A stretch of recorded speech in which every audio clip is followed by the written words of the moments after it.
Welcome to Run It Back Philly. DJ Eastwood doesn't need your mother***ing intro.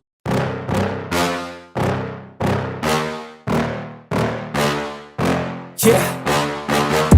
Please tell me that I can't, that I won't, that I fail, that I'll never make it out, yeah. Please tell me all the bad, never good, fill my head full of every single doubt, yeah. Please say any negative thoughts, I pop off when I hear people say I cannot. I get off to the thought of proving everyone wrong, I won't stop to the top, so you... What's up, my people? It's DJ Eastwood, Run It Back Philly. You know the drill. No frauds, no fanboys, no intros. I'm not upstairs in the studio because it's Monday and I don't feel like moving from the couch. I don't do anything on Mondays. Wasn't going to make a video at all today. Was just going to clip out some stuff. But then some news dropped. Wojnarowski from ESPN announces Nikola Jokic will be the winner of the NBA's Most Valuable Player Award for the 2021-22 NBA season. And the Twitter sphere and the Facebook sphere and the YouTube sphere is going nuts about it. Because it's just funny. It's just funny. One of these players, out of Joel Embiid and Nikola Jokic, one of those two players are still playing basketball.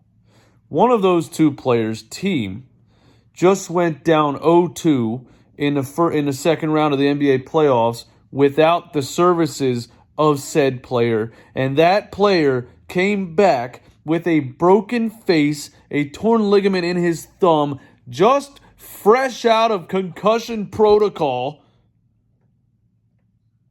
Won 2 games in a row and made it a series. The Philadelphia 76ers stood absolutely no chance in this series without Joel Embiid, the most valuable player on the planet. He came back, and it's now a series, and the Sixers might be favored in that series.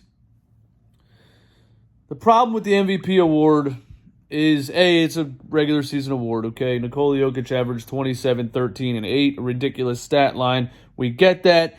Is it stat padding? I don't know. But I'm going to say it again. I say it all the time. The reason Joel Embiid, for me, has a leg up, wins the MVP, is slightly ahead of Nikola Jokic for me, is his impact offensively and defensively are both elite. And if you watch ball, you know this. Last night was just an example. I'm not saying last night counts towards the MVP voting or it should, but last night was an example. Joel Embiid playing defense last night was out of his damn mind. Bam Adebayo can't do anything against this dude. Bam Adebayo is Kevin Looney when Joel Embiid's on the floor. Bam Adebayo is Shaq in 2000 against DeAndre Jordan. Joel Embiid comes back. Bam Adebayo's Kevin Looney. He's nothing. He's just a guy out there taking up space. Not only Joel Embiid locking up Bam Adebayo, who scored 24, and he only scored on mismatches against Tobias Harris and situations like that.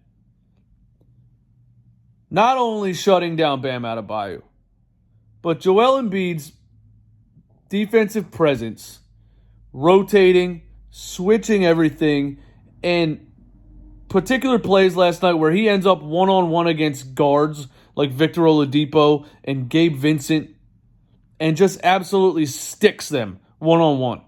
You've never seen a 7-footer move the way that Joel Embiid moves, and his defensive impact is out of this world.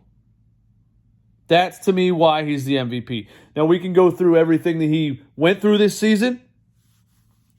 From the Ben Simmons drama, that fraud little girl quitting on his team, quitting on his teammates, calling out Joel Embiid, blaming everybody because he's a narcissistic, psychopathic maniac who probably will never play basketball again. Joel deals with that. All the media attention every day. And all Joel says in those press conferences, I'm not worried about it. We got a job to do. I'm here to play ball. I'm worried about the guys that want to be here. Handled it like a true professional the entire time. Had his team without Ben Simmons before James Harden at the number 1 seed in the East at the beginning of the season before a COVID outbreak.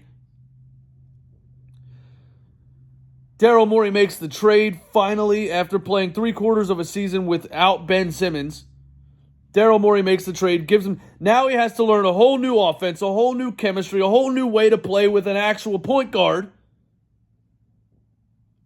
And in 2 months, turns the team around again and is now probably the favorite to win the series against the number 1 seed Miami Heat. The only thing they had against Joel Embiid last year is he didn't play enough games. Jokic won his first MVP by being more available than Joel Embiid. This season, they can't use that excuse. He had the healthiest season of his career.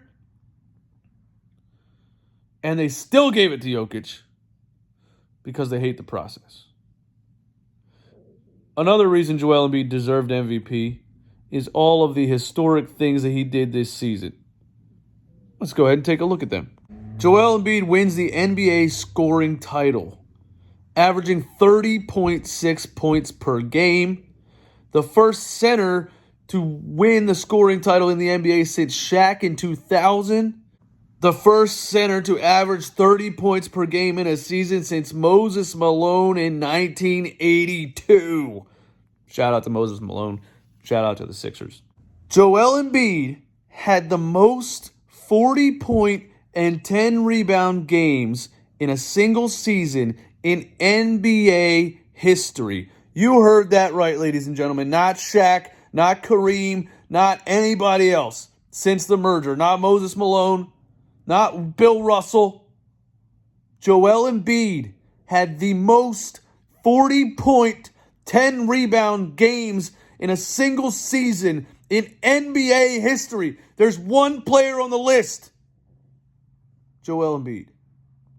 Joel Embiid averaged the most points per game on the fewest minutes per game in NBA history, breaking Steph Curry's record from 2015. There's one player on the list. It's Joel Embiid. Joel Embiid broke Michael Jordan's record for most points per minute in NBA history at 0.83 points per minute. In the history of the damn game, the minimum of 300 games played, Joel Embiid has the highest point per minute in NBA history. Joel Embiid is the first NBA player to average 30 points and 11 rebounds since Karl Malone in 1989. Joel Embiid averaged 11.8 free throws per game this season in the NBA.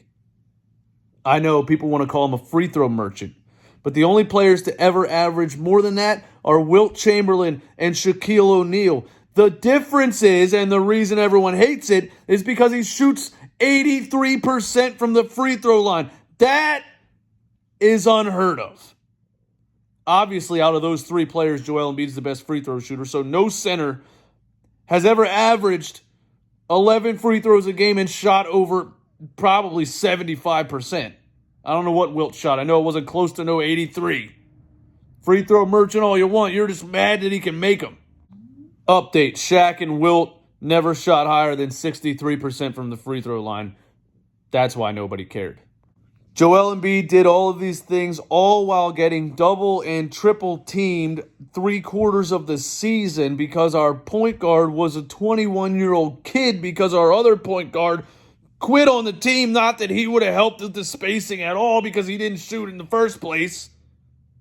Absolutely incredible, legendary, historic season from Joel Embiid, and he's still leading his team right now. Joel Embiid deserved the MVP. It is what it is. Now, at the end of the day, do we care that much? No, not really, because the MVP winner is sitting on the couch right now in Serbia, and Joel Embiid is still fighting for an NBA championship. We are concerned about a trophy, not a most valuable player award. But the advanced stat nerds, PER, VORP, Raptor, advanced box plus minus, adjusted box plus minus, on off rate, whatever you want to say. Most NBA players agree that it's Joel Embiid. All the guys on ESPN are like, I voted for Joel Embiid. I don't know how Jokic won this shit. People who watch ball know who the best player in the league was. It was Joel Embiid, damn it. That's it. Y'all have a good day.